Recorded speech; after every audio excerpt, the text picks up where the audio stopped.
Hi, fantasy readers. This is Karyne Norton, your fellow book binger, and you are listening to the Finding Fantasy Reads podcast, where you can test out a new fantasy story every single week to find your next favorite author.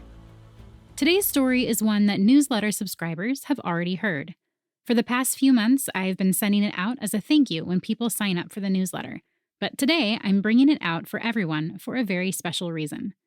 This morning, about the same time that this episode went live, I launched a Kickstarter campaign for my debut epic fantasy novel, Blood of the Stars. The book is full of found family, reluctant royalty, blood magic, and descendants of stars on the brink of war. If you're not familiar with Kickstarter, it's a crowdfunding platform that authors can use to jumpstart the release of their book. It's a bit like a pre-order campaign in the sense that everyone who backs the project now will get their book and pre-order goodies well before the official release of the book, which isn't until March of 2024. I'll have more about the Kickstarter at the end, as well as links in the show notes. The reason I even bring it up is because today you get to hear my brother, Paeter Frandsen, host of Christian Geek Central, read the prequel short story to the series. You'll meet Karyne and Eliana, who are friends who were separated as children, and you'll find out why Karyne is so desperate to find Eliana in Blood of the Stars. And if you're a newsletter subscriber who's already heard this story, never fear, there's a new bonus blooper episode that I sent out for subscribers. So go check your email. For the rest of you, please enjoy The Light That Takes by Karyne Norton.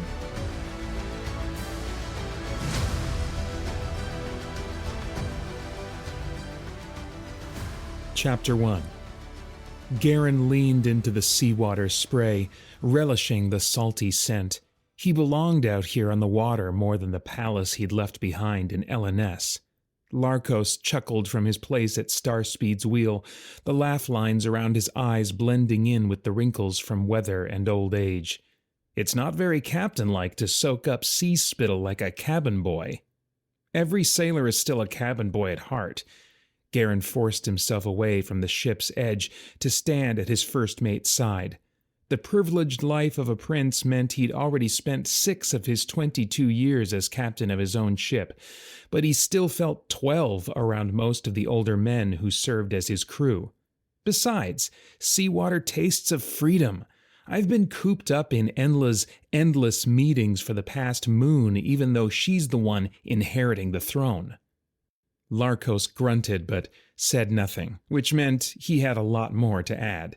He always did when it came to Karyne's sister and the royal family's rule. Karyne scanned the crew as if he wasn't already certain the men were hard at work repairing nets, swabbing the deck, and organizing the food stores they'd brought on board. Most of them were regulars and the rest were handpicked by Larkos. They could sail this ship without Karyne, which was a good thing today. Because today, hopeful distraction made it impossible for him to plot out voyages or schedule shifts.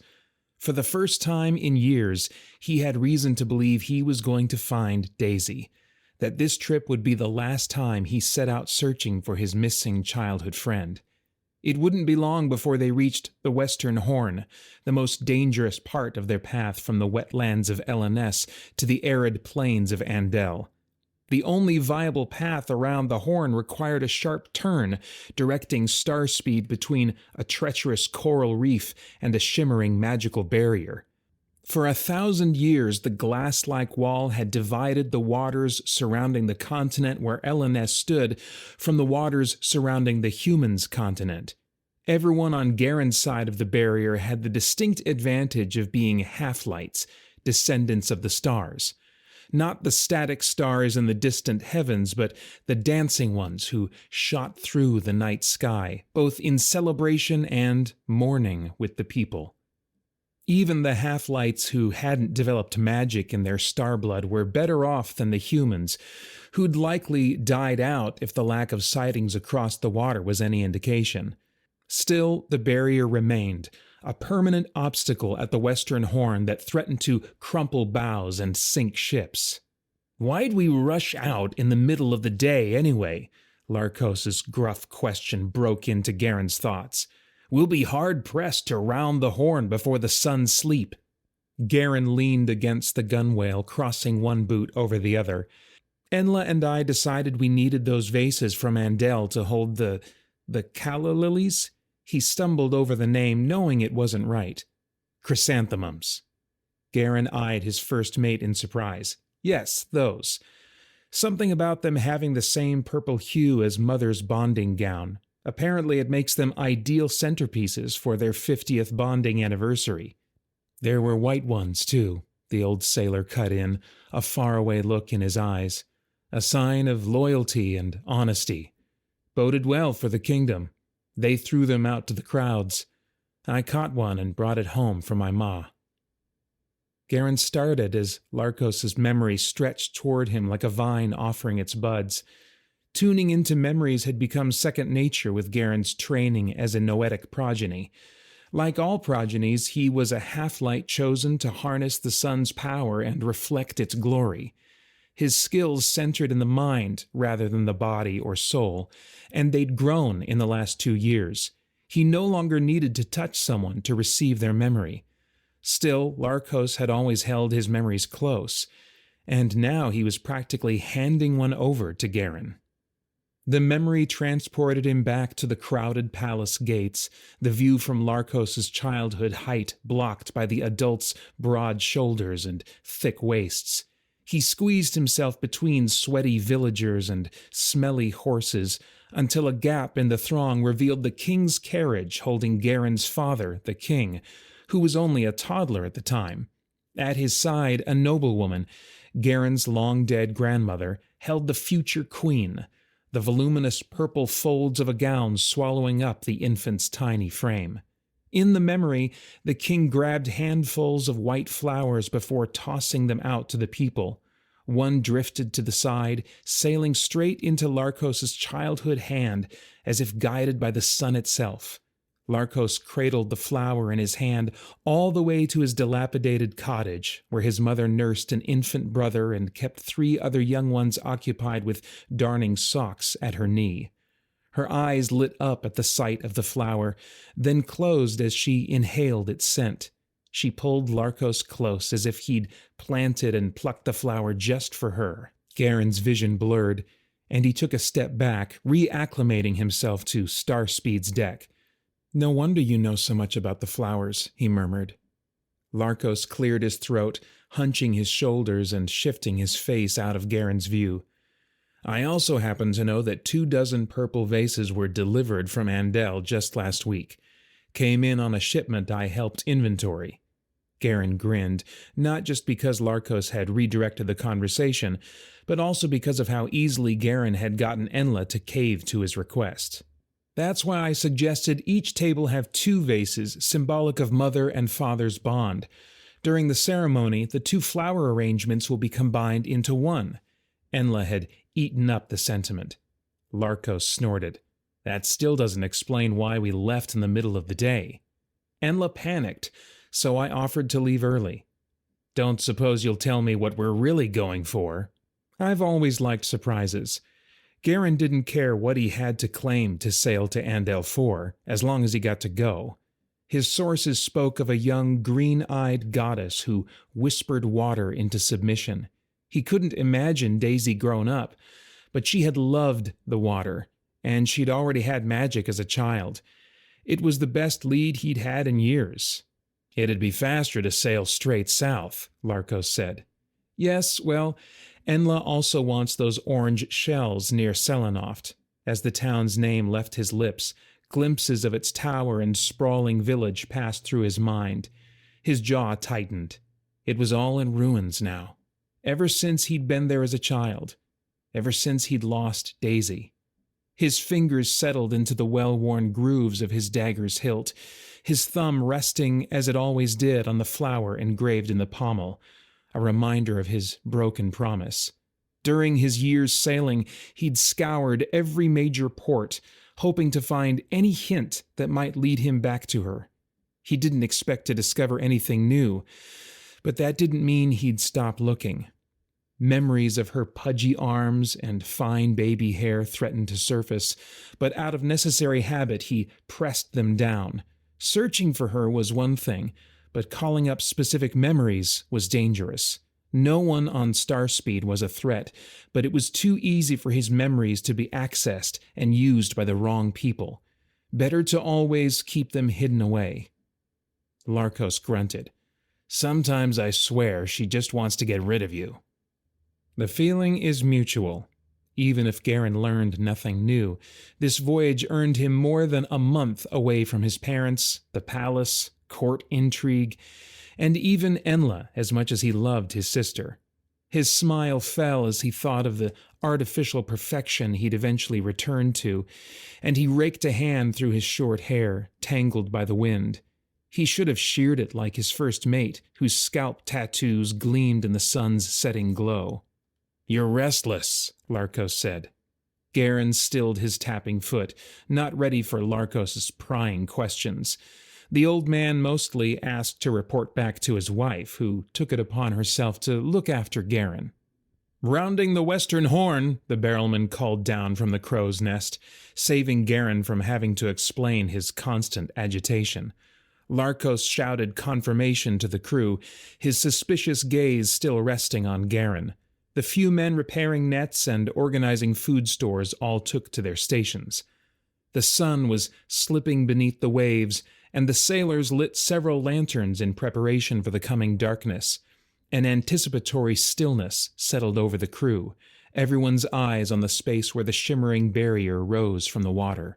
Once they passed the deadly coral reef framing the wetlands, they could turn the ship north and then east, following the line of the northern coast until they reached the Mindran Mountains. The maneuver required precision and experience. Turning too soon would run them aground in the coral. Turning too late would send them careening into the barrier. Or so Karyne had always been told. The transparent glimmer above the waves was the only indication that they couldn't keep sailing west to the shores of the humans' land in the distance, but it was more than enough to send the crew scrambling. Rumors of churning water pulling entire ships under instilled healthy fear in the men. Still, Karyne's fingers itched to hold the wheel to test the waters for himself. "I'd like to take her out," Karyne said, pushing off the gunwale. Larkos hesitated but stepped aside, making room for Karyne. "There's nothing you need to prove to these men." The words were soft and lacked his usual bite, but they still stung. "I never said I did." "You didn't have to say it." Karyne tightened his grip on the wheel. Irritated, Larkos spoke a truth Karyne didn't want to hear. But it was hard to stay angry when Larkos often treated him more like a son than the king ever had. The sailors' voices dimmed to a hush as they approached the barrier. Sails came down and muscles grew taut as they all waited for commands. They'd reached the horn without a moment to spare. As soon as the sun slept, the waters would turn black, hiding the path to safety. Karyne kept his gaze on the dark blue of the water, watching where it shifted to a pale aqua with the shallow reef. He steered around it, keeping a safe distance. Then movement danced from the corner of Karyne's eye. A glance up revealed another ship barreling toward them, so close it seemed to have flickered into existence. "Ship ahead!" The barrelman's shout was followed by panicked yells from the crew. Rounding the horn was hard enough without another ship on the same path. Karyne stilled as he took in its location and trajectory. Even Larkos gasped. The other ship wasn't on this side of the barrier. It was on the humans' side. Chapter 2. The crew's yells blended into an unintelligible roar that Karyne ignored. The ships sailed straight at each other, but just like Starspeed, the other ship would have to turn or risk colliding with the barrier. If both ships bore north, they'd come close enough to touch. Not that reaching through the barrier was a possibility, or so everyone said. He'd heard dozens of legends of people dying in their attempts. But what if they were children's fairy tales meant to ward them away from even trying? Karyne froze. His gaze stuck on the ship barreling toward them, but it wasn't the fear of crashing into the reef or the barrier or the other ship that made his every hair stand on end. A prickling rush swept through him at the evidence of the impossible made real. Humans existed. People lived on the other side of the barrier. "Hard right," Larkos hissed. Instead of moving the wheel, Karyne yanked on the old sailor's arm and shoved him into position at the helm. Karyne rushed toward the stern, pushing past sailors and clambering over the deck. Larkos' sharp turn north shifted the boat's balance, making Karyne slide. He grabbed Starspeed's port side for purchase, and the edge of the rail dug into his hand hard enough to bruise. As the ship's bow turned, the stern overcompensated, slamming wood into Karyne's ribs, but also angling him closer to the barrier. The coppery taste of fear and possibility flooded his tongue, and time slowed as his brain fought to catch up with his eyes. He thought he'd searched every port for Daisy, and he had, on Vendaris. But beyond the barrier to the west, in Lorvandas, there could be hundreds more ports to search, and beyond the other barriers in the other lands there could be thousands more. If Daisy had crossed the barriers, it could explain why he'd never been able to find her. He grabbed a mooring rope and knotted it to the decking ring before looping the other end around his waist, ignoring the protests of the men closest to him. The ship across the barrier had also made a hard right, driving south instead of east, with the barrier and mere feet separating them. They wouldn't sail alongside each other for long. Now that Karyne was near enough to see, the shimmering wall was like the rainbow of a prism. He leaped onto the stern, then leaned out over the water, letting his fingertips brush the barrier. It was like fire tempered by ice, the alternating hot and cold making Karyne nauseous. The sensation grew stronger the farther he reached, until he was too likely to black out before making it through. He drew his hand back in disappointment, then focused on the other ship, so close he could make out its captain and crew. A sailor stood at the bow, gaze on Karyne, mouth agape. He was Karyne's opposite in many ways, short and round where Karyne was tall and lean, russet hair to his waist while Karyne's brown locks were sheared within a finger's length of his scalp. The man's rough, drab clothing spoke of function more than fashion, while Karyne's fancy buttons dug into his throat as he caught his breath. But those were signs of different classes, not race or blood. In every other way, from the outside, the mysterious humans were indistinguishable from the half-lights. Despite the human's slack jaw, he raised a limp hand as if in greeting. Karyne laughed, returning the wave. The words the other captain shouted to his crew were muted by the barrier, and as quickly as the ship had come, it disappeared from view as the sun slipped beneath the sea. Humans, living across the barrier. Karyne's shock made him laugh harder. He remained angled out over the water, letting the cool water's salty spray bring his pounding heart back to its steady beat. He pulled himself upright with the rope, then hopped back down on the deck before untying his harness and returning the rope to its place. He avoided the crew's eyes, not wanting to see their shocked faces over the risk he'd taken. The longer they remained silent, the more his guilt increased. He'd not only risked himself, he'd put them in danger too. Larkos, however, did not remain silent.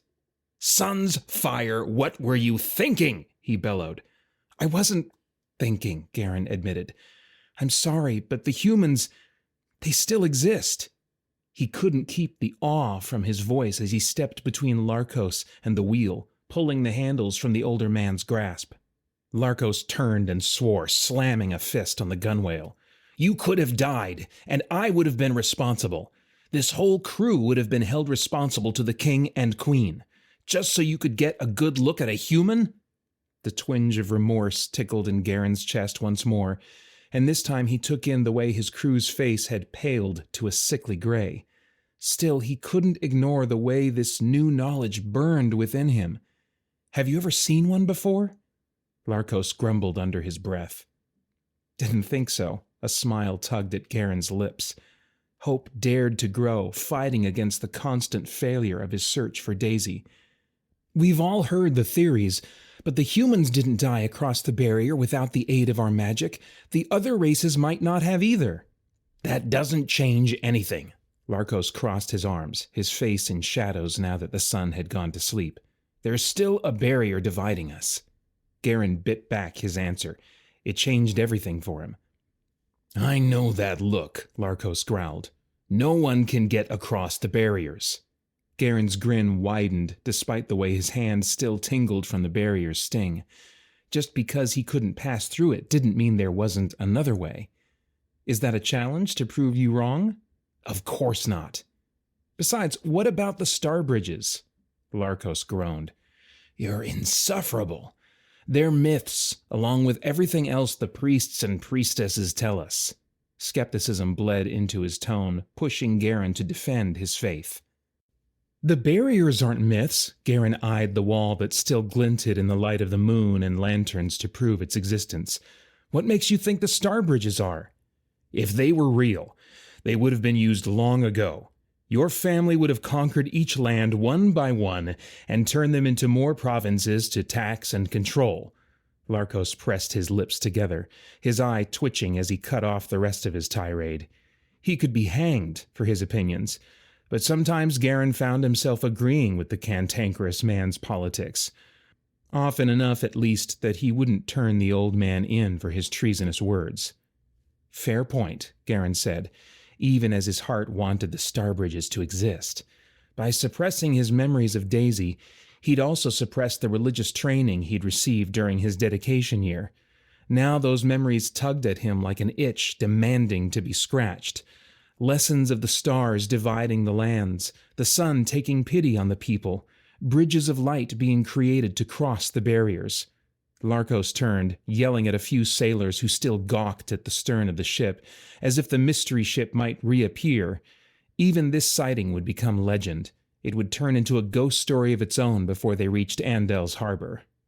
Besides, Larkos huffed, the myths also say the star bridges hold the power of the stars. When used, their light explodes across the water. Garen's heart pounded, and his hands trembled against the wheel. He'd forgotten that bit from his religious training. A bright light flashed in his mind, a memory he fought to keep buried. Exploding light? It's not exactly something we could miss, the old man laughed, nudging Garen with his elbow. It would be seen for miles, blinding men with the glory of the sun. The last few words came out dripping with sarcasm. Garen's head buzzed as he reached for the pommel of his dagger. He rubbed the daisy engraving, his mind's training battling with his heart's desire to search through his memory for understanding. Take the wheel, Garen murmured. He stumbled as he left the quarterdeck and squeezed between men to sequester himself in his quarters. He shut the door behind him, passing between his small bed and desk to drop into his chair. Beneath Garen's tunic, his starlock hummed with warmth.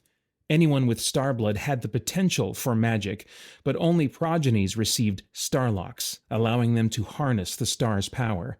The small metal object, unique to each progeny, encompassed a lock of a star's hair, which enhanced and refueled their magic that demanded to be used. Garen gripped his starlock and leaned forward, forehead pressed into the wood of his desk. Legends of star bridges melded with the memories Garen kept shoving down, pushing forward in his mind even as he tried suppressing them once more. The starlock grew hot with purpose. It wanted him to connect the two. His surroundings melted away as the memories took over his mind, replacing even the sway of the ship. Chapter 3. The sun-gazer loomed over Garen's 8-year-old frame, its cylindrical stone surface exactly like his place of worship back in LNS. He leaned back, squinting to take in its stained-glassed windows depicting the stars bowing before the sun. He spun atop the sun-gazer's hill to see both the valley spread out behind it and the sea unfurling in front of it, relishing the salty breeze and sharp drops on either side. Everyone in Selenoft had to climb this hill every time they wanted to worship, but he'd only had to walk through the palace halls to reach LNS's primary sun-gazer. Garen's servant stepped forward to knock on the tower's nearest door, his white hair ruffling in the wind. Breck had never served Garen before, but the king and queen insisted the old man accompany him for his dedication year. No other servants were allowed because Garen's parents wanted his status as royalty to remain a secret. The door opened, and a priestess stepped out. The woman's quick steps and soft smile made her seem younger than Garen's mother. A leather cord sat on the priestess's neck, its charm tucked beneath her tunic. It was likely a starlock, which meant she had magic, like his parents, like he would one day. She was followed by a pear-shaped maidservant with sharp eyes who stared both him and Breck down. Karyne tightened his grip on his small pack as both women took in their appearances. Would the slightly worn clothing and shoes be enough to make them think distant nobleman's son instead of prince? "Iris, go fetch Eliana from her nap." The priestess bent forward until she was eye-level with Karyne, while her maidservant rushed to do her bidding. "I'm Emerus. It's lovely to meet you, Henry." He started when she addressed him with the fake name. "You're going to become great friends with my daughter," she added.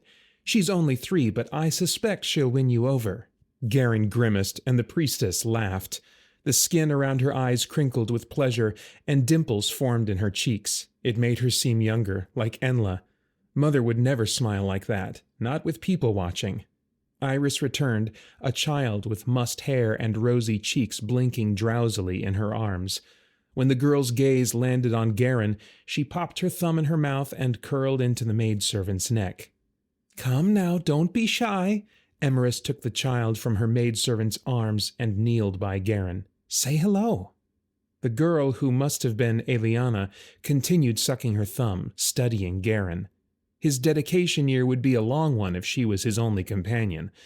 This time was meant to be filled with learning the basics of the faith from a priest or priestess, but the fun part was supposed to be meeting other children. It was bad enough that he'd have to sit around all day reading scripture and doing the priestess's bidding. It looked like his free time wouldn't be much fun either. "She has a bond," Karyne pointed out, tapping the black mark on Eliana's palm. She leaned away, deeper into her mother's hold. A crease formed between her eyes, but she still sucked her thumb. "I thought only royalty were bonded as babies," Karyne said. Bonding happened young for royalty, long before the official marriage as adults. He'd had his own bonding ceremony 5 years earlier. The priestess raised her eyebrows, then flipped over Karyne's hand, exposing his own mark. "Is that so? Then how do you explain this?" He pulled his hand away and looked at his toes. "Master Henry was bonded young to pay off debts," Breck said.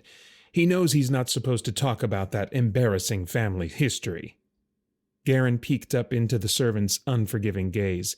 Back home, he could demand the man be let go for his insolence. But out here, Mother wanted the old man around to protect Karyne. And Father would take Karyne's hide if he knew Karyne had already given himself away on day 1. It had been their one rule above all else. No one could know who he was. "We all have secrets, Henry," Emerus whispered. "I won't tell yours if you don't tell ours." Her solemn green eyes held his gaze with the promise. She no longer seemed young. Even so, she treated him like an adult, her equal. He stood straighter, pulling his shoulders back. "I can keep secrets to my grave, Your Holiness." She grinned. "Well then, I'm impressed, because that should be a very long time. And call me Emerus. I'm no more holy than you."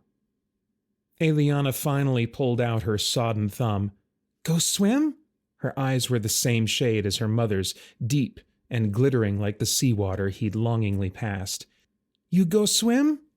She slid off the priestess's lap and patted Karyne's chest. Iris snorted. "Better him than me." The priestess stood. "Iris can escort you both to the creek. You can take Eliana swimming until my husband, Rildon, returns. It's safer than the sea's pull. Besides, we won't have many more opportunities to swim. The weather is changing quickly." Karyne's hopes rose a bit. The creek could be fun, even if he had to bring the baby. "Tomorrow we'll start your lessons."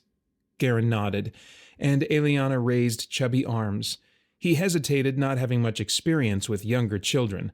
The girl stretched her arms insistently, so he lifted her up by her armpits. She instinctively wrapped her legs around his waist, and her arms held his neck with a death grip, her hair and head blocking half his view. "Hurry! Hurry!" she shouted, bouncing against him and throwing him off balance. Iris and Breck followed them out the door, then led the way to the creek. To Karyne's surprise, Eliana was decent company, showing him where the frogs hid along with a patch of berries that hadn't been picked over by the animals. She chattered incessantly, which could eventually grow annoying, but for the moment it was a bit like having Enla with him again. When they returned, a man who must have been Rildon came and swept Eliana up on his shoulders before kissing Emerus right on the lips. Garen made a face, but Eliana smushed her parents' heads closer together as if it was an everyday occurrence. He had a lot to get used to. The days melded together as seasons came and went. As a noetic who could give her own memories to others, Emerus convinced Garen it wasn't cheating for her to give him memories of learning scripture. As long as he could recall someone reading it, he was still learning the faith. It left him more time to play with Eliana, who quickly grew on him despite being so chatty. Living in Selenoft was the happiest Garen could remember being, which had filled him with guilt. What would Enla say if she knew? It was the middle of winter before the secrets Emerus spoke of began to surface. Garen and Eliana had bundled up in extra layers to go out in the field just north of the Sungazer. Breck watched from the eaves of the Sungazers, eager to stay out of the wind, but Garen and Eliana pulled out the star they'd sewn with scraps and tied to a string, letting the wind catch it and fly it to the heavens.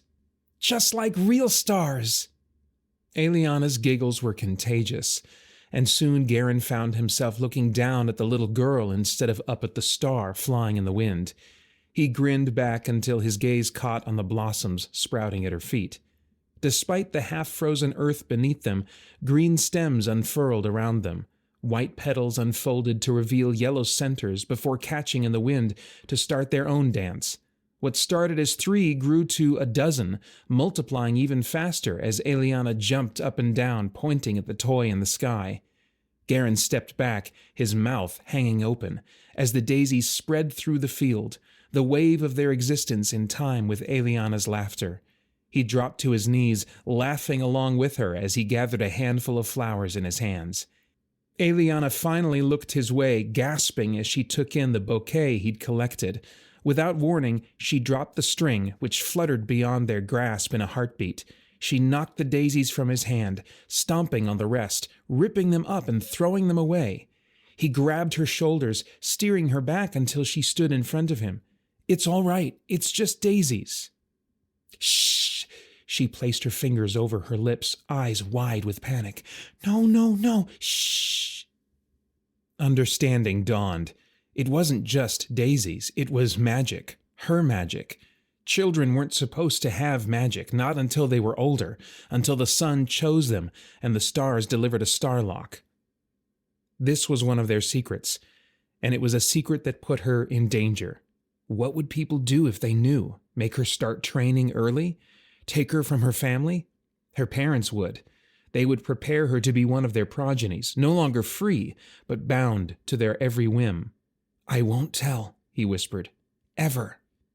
Immediately, Eliana's shoulders relaxed. He reached down and pulled the smashed daisies from her grip, smoothing out what he could. She tensed next to him, so he spoke in a soothing tone while he worked. "My sister taught me how to make these. Said I should learn in case I wanted to make them for my bondmate someday." He made a face, and Eliana giggled. "You want thick stems so you can make a slit like this. Then you thread a second daisy through the stem of the first." Eliana bent forward, her head blocking his view, but he could make daisy chains in his sleep. "You need about 25 to make a crown, maybe 20 for your small head." He rapped her temple with his knuckles, and she grinned. She watched as he tied off the crown, then beamed as he placed it on her head. "Necklace!" she demanded, handing him more flowers. The idea should have made him cringe, but somehow he didn't mind. Anything to keep her smiling. No matter how many daisies he chained, more sprouted as Eliana's excitement grew. She danced among the daisies like some sort of fairy princess, showing off her new jewelry. He thought of the possibility of her being torn from her family, of someone using her magic for their own gain. Something scratched at the back of his throat and made it hard to swallow. He bent back down, slicing another daisy's stem. He would keep making her daisy chains, and he would keep her secret. Anything to keep her safe. Chapter 4. A few weeks later, the adults exchanged worried glances and hushed whispers over breakfast, then moved to the sitting area by the garden, which wasn't quite ready for planting, leaving Garen to entertain Eliana in the dirt. Breck stood nearby, but his attention seemed to be on Rildon and Emerus, so Garen did his best to listen in too. It grew easier when Iris joined them. The maidservant was a loud talker, and with 3 they couldn't lean in as easily to whisper. "Ears," Eliana announced, passing over more of the daisies she'd grown. Garen complied, chaining a few together to make matching earrings. While she waited, Eliana balanced several between her fingers, holding them out and wiggling her fingers as if she wore fancy rings. Garen stepped closer to Breck as though looking for the perfect daisy. Instead, he listened in on the adults' conversation. "She promised she wouldn't come back," Rildon said. Emerus made a noise in the back of her throat. "You think we can hold her to her promises? You've forgotten that she—" "I haven't forgotten." Rildon's tone turned sharp, and Emerus fell silent. "Sorry. I just thought we'd have more time." "I could take the child and hide her," Iris said. Garen tensed, glancing back at Eliana. She squealed over the earrings, holding them up to her ears and batting her eyes at Garen. He smiled at her antics, but his insides squirmed. "Is it selfish for me to say no?" The priestess sounded near tears, which scared Garen more than anything else they'd said. "It's never selfish for a mother to want her daughter," Rildon said. "We'll give it more time. When we can't wait any more, I'll hide with her." Their voices drifted down to murmurs, and Garen took the daisies he'd gathered back to Eliana. He sat next to her as she gathered up the daisies, attempting to match his skill with her chubby fingers. She grew frustrated, so he took them from her hands, making the chain she'd tried so hard to manage. She held it up over her head, studying it in the sun's light. Her eyes shined with the flower's reflection, and suddenly she seemed different, fragile, and precious. He'd grown to love her like he loved Enla, and the idea that she might be in danger haunted him. She sat in his lap and put the chain in his hand. "Your daisies," she said. "You're my daisy." He squeezed her a little tighter than usual and handed the chain back. She giggled, repeating the nickname until it no longer sounded like a word. She snuggled against him with a soft sigh, holding out the chain once more. "I love these daisies best." She popped her free thumb in her mouth. She smelled of the sea and tasted of salt when he pressed a kiss on the top of her head. "I love this daisy best," he whispered against her hair. Garen kept worrying all through spring, rarely leaving Daisy's side. He became her shadow even more so than Breck had been his. She sat at his feet while he reviewed or gained Emerus's memories, and she trailed him for whatever errands the priestess sent him on. They were weeding together in the new garden when Emerus came running from the sun-gazer, her eyes wild with panic. Garen stood, scanning the courtyard for Breck, but for once the servant was nowhere in sight. "Quick!" Emerus shoved them both toward the woods, and Daisy nearly toppled over. "Take Eliana to the creek. Hide with her in the brush." "What's going on?" Garen asked, picking up Daisy. "Please, just go!" Emerus glanced back at the sun-gazer. "Don't come back unless Rildon finds you."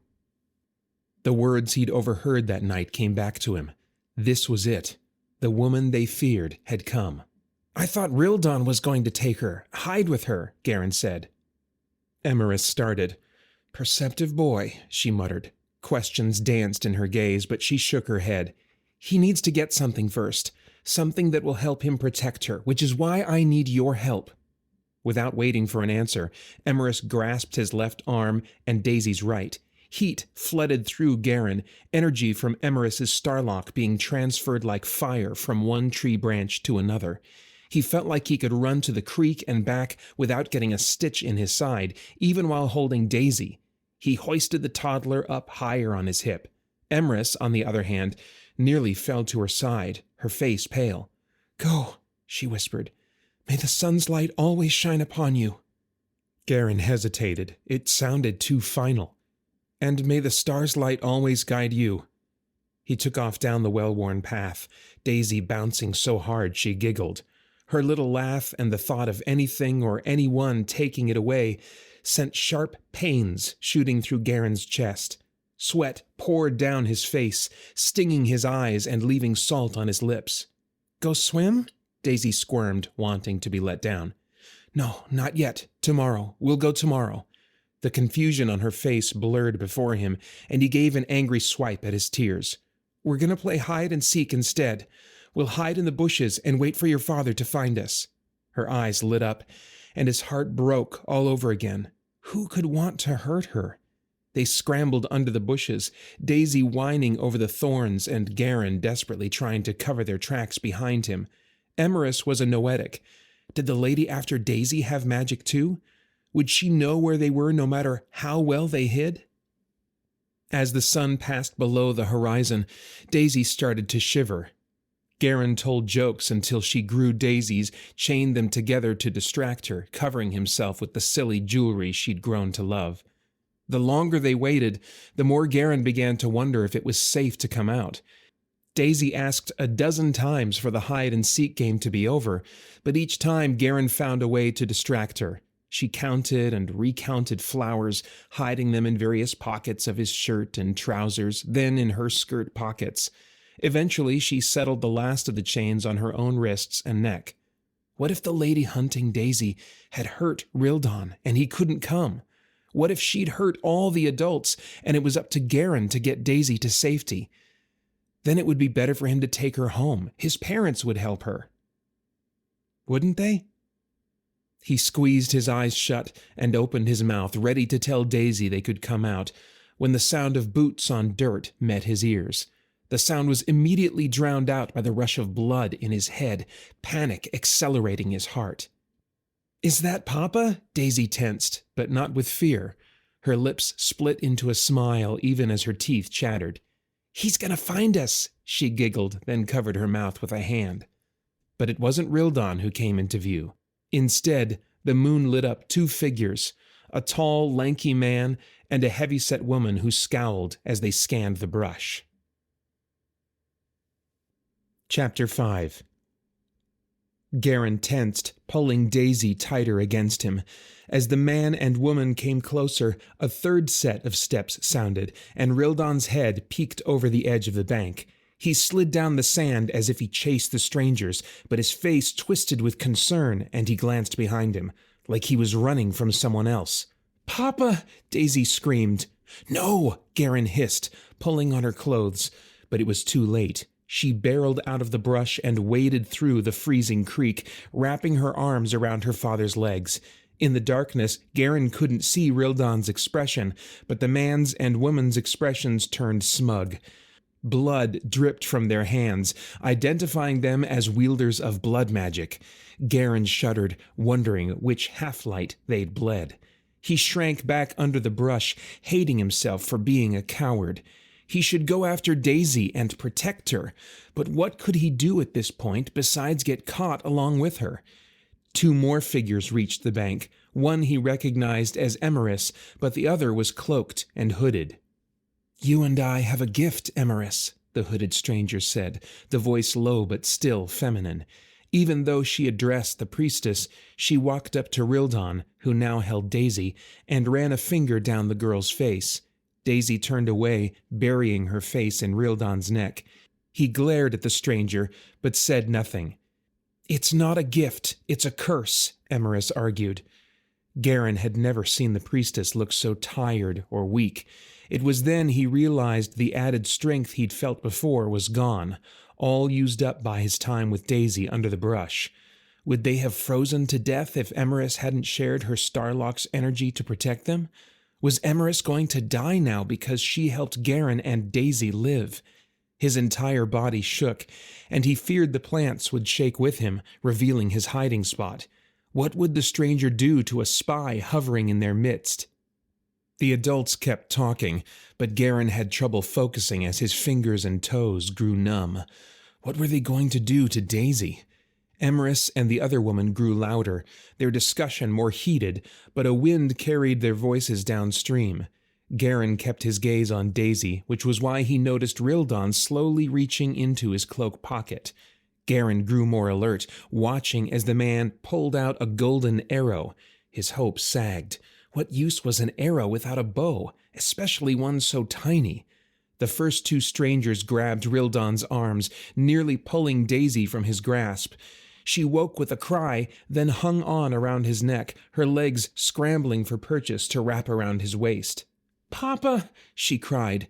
The flowers were crushed along her arms, the chains breaking and drifting to the ground as she sacrificed her jewelry for a better grip on her father. Her cry turned to sobs. Rildon twisted, trying to get out of the stranger's grasps. When his back faced Karyne, Daisy's red eyes and blotchy cheeks peeked over his shoulder. She reached out a pudgy hand toward Karyne's hiding spot. He knew he should help her, but what could he do? Rildon twisted once more, and a look passed between him and Emerus, one that would haunt Karyne for years, a mixture of torment and love, with depth he'd never seen or understood between two people in a family. Emerus gave a swift nod just as Rildon's captors stole his arrow and shoved a knife in his side. Karyne's cry was lost beneath Rildon's, and a blinding light burst from the surrounding forest, forcing Karyne to shield his eyes against some type of magic he'd never seen before. Exploding light, like the glory of the sun. Screams of rage erupted in his ears, then moans of pain. He rubbed at his eyes, trying to make them adjust, trying to see what had caused the light and who was being hurt. Darkness replaced the white imprinted on his eyes, then slowly faded to a gray with muted colors. Daisy and her father were gone, along with the man and woman who'd used blood magic. Were they dead? Had the blood magic somehow made them disappear? He shivered, then focused on Emerus. She and the cloaked woman glared at one another, chests heaving. The stranger struck Emerus on the cheek, and the priestess fell to the ground, inches from where Karyne hid. A welt already bruised on her skin. The stranger's hood fell back, and she held her same cheek, making Karyne wonder if Emerus had gotten the first hit in before he could see. "Go," Emerus murmured, straining to focus on Karyne's face. "Forget all you've seen. Never speak of it." "What are you mumbling about?" The stranger headed toward Emerus. "If you love her, never speak of her again." Tears pooled in Emerus's eyes before she was yanked out of view. Karyne's breath rattled, sure to give him away, but long moments passed as the sound of the two women's steps faded. When he realized he was finally alone, he let the tears fall, heedless of how loud he cried. The salty mess on his face only made him miss the little girl more. He should have held her tighter, kept her quiet. What would the strangers with blood magic do to her? Rildon wasn't a progeny chosen by the sun. He had no power to protect her. He might already be dead. He wasn't sure how long he sat there crying. Eventually, branches shifted in a nearby tree, and Iris stepped out, her face stony in the moonlight. Karyne's tears came to a shuddering halt. He rolled out from under the brush. "Where did they take her?" Iris started, then bent close to him, her fingers digging into his upper arms. "They took Eliana?" He nodded, running a sleeve past his nose, which couldn't seem to stop leaking. A lone flower slipped out of his sleeve from where Daisy had hidden it during her games, and fluttered to the ground. He picked it up off the forest floor, pinching it between his thumb and forefinger. "I didn't protect her," he whispered. "Only the sun and stars can now." Iris closed her eyes. "May the sun and stars protect us all." "Emerus, she told me to go, to never speak of what I've seen." He waited for Iris to comfort him, to offer help. "Then you should go." He hesitated, turning west. Somewhere in the distance lay his palace, which no longer felt like home. The woods dividing there and here were as dark as the mysterious magic had been light. What about Breck? "He's gone." Her lips turned down. Karyne took a step back. Did she mean he was dead? "There's no time. Others will come to make sure there weren't witnesses." She wrapped her cloak tighter around her and backed away. "You have to go now. We both do. Run!" This time, Karyne didn't hesitate. He turned and ran. Chapter 6.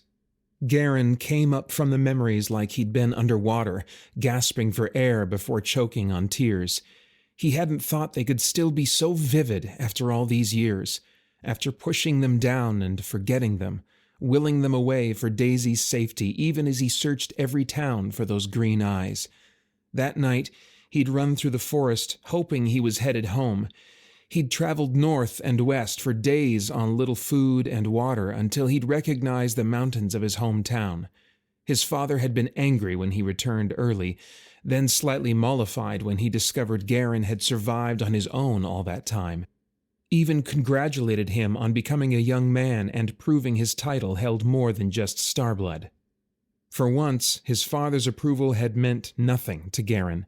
He grew up fearing he'd become a noetic progeny, that his power wouldn't let him forget the memories, and that he'd give them away, that he'd expose Daisy without meaning to, so he'd hidden the memory deep, even from his parents and mentors, even from Enla. Now he clung to the memory, letting the details flesh out and line up with the legends of the star bridges. Some said they were large structures meant to take someone over or under the barrier. Some said they were small objects that changed a person to allow them through the barrier. Others said they instantaneously transported a person from one land to the other. All said they came with blinding light. Bridges made by the sun could be any or all of those options. A small object, like a golden arrow, could have magically bridged the gap. His cabin felt stuffy, heated by his activated starlock and the energy expended to hold such an old memory with so much clarity. He wrenched open the door, sucking in the fresh air. Heads whipped in his direction, curious eyes taking him in. He stalked over to the quarterdeck, where Larkos openly gaped at Karyne's disheveled state. "Sun's fire! What happened to you?" A rush of wind brushed across Karyne's lips. He wet them, the taste of salt renewing his sense of freedom and purpose. I remembered something. Something important. The green-eyed goddess in Andel would be a dead end, just like all the others before her. For the first time, Karyne felt confident about where Daisy had gone and how she'd gotten there. And now that he knew, he could search for the star bridges. And when he found them, he could search every city across every barrier. Once he found her, he could protect her the way he'd been meant to protect her all those years ago. He just had to find the star bridges. The challenge left him grinning like a boy at summer solstice. "Are you sure touching that sun-forsaken barrier didn't addle your mind?" Larkos eyed him warily, gripping the wheel as if nervous Karyne might want to take it once more. Quite the opposite. Karyne ran his fingers along the hilt of his dagger, this time greedily tracing the outline of the daisy, his connection to his childhood friend suddenly stronger even as she felt further away. "Who's that collector on the East Coast, the one with all the treasures from the last war?" "Paeter?" Karyne grinned. "Yes, Paeter. We're adding in a stop to see him." He would be a good place to start. If he didn't already have the star bridges, he would have information on where to find them. "Don't tell me you've caught the treasure hunting fever," Larkos said. "Fine, I won't tell you that." Karyne leaned over the boat's edge, letting the seawater spray him once more. "Think sea spittle tastes of freedom?" Larkos's pestering tone begged a sarcastic reply.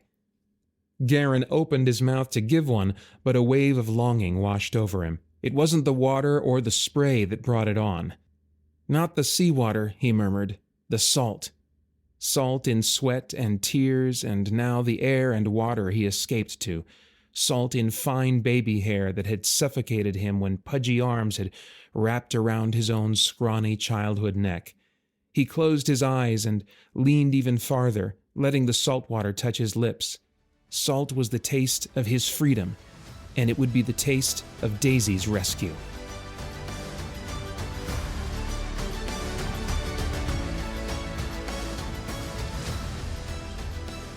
I hope you enjoyed listening to The Light That Takes by me, Karyne Norton, narrated by Paeter Frandsen of Christian Geek Central. If you enjoyed the story, please go check out the Kickstarter because I think you'll love reading Blood of the Stars. It picks up with Garen and Aeliana less than a year after the events of the prequel, and by backing the Kickstarter, you'll get to read their story as early as October instead of having to wait until March. The Kickstarter runs through September 26th, but the earlier you back, the better deals and more goodies you can get. I'll have a direct link for it in the show notes.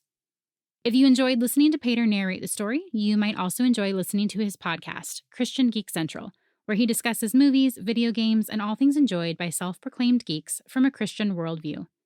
Last but not least, it's a new month with a new giveaway, and for the first time, I have my own book to include along with the other featured authors.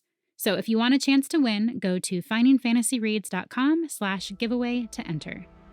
Thank you all for listening, and happy reading.